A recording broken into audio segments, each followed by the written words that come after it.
Well, welcome to day 37 of our Lenten readings. Today we have one of the best passages, in my opinion, Hebrews 12, 1 through 3, that really helps to set things up for this Good Friday and for Easter. It begins and says, "Therefore, since we are surrounded by such a great cloud of witnesses." The word therefore most likely is a reference to what was going on in chapter 11, which is about all of the people who live by faith. But there is some discussion and division over who are those great cloud of witnesses. Are they the people who've gone on before us, or are they people who are surrounding us now? Regardless, the point is we're to embrace our place. Because we are surrounded by people who are watching, we need to embrace our place. And it talked about how to do this. It said, first of all, we need to get focused. It says, lay off or strip off every weight that slows us down.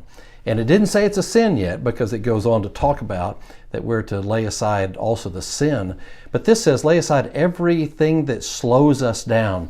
Back in high school, when I was playing basketball, our coach would give us weighted tennis shoes that we practiced in, and even before the game warm-ups, we would wear the weighted tennis shoes. Then right before the game, we would take off those shoes and put on our game shoes, which did not have the extra weight added.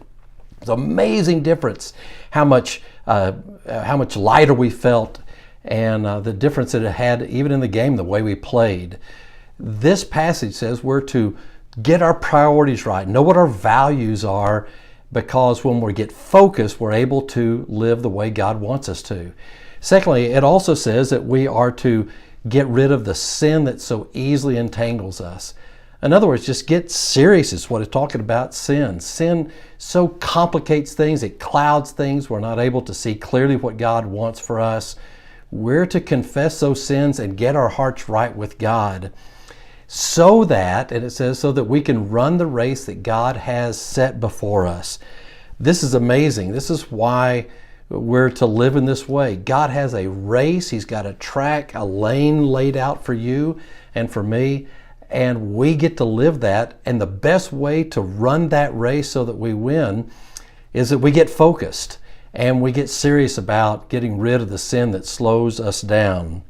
And then it talks about how to do that. It says that we set our eyes or keep our eyes on Jesus, the champion who initiates and perfects our faith. And the idea here is that we just keep our eyes on Jesus. That is the best way for us to live the life that God has called for us, is keeping our eyes on Jesus. We know that whatever we put our eyes on, that's the direction we move. This says the best way to run the race that God has called for us is by keeping our eyes set on Jesus.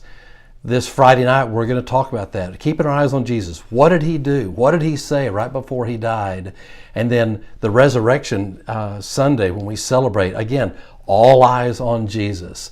My prayer is that you and I will spend time keeping our eyes focused on Jesus so that we can run the race that God has for us, that we embrace our place and live the lives that God has called for us to live. God bless you.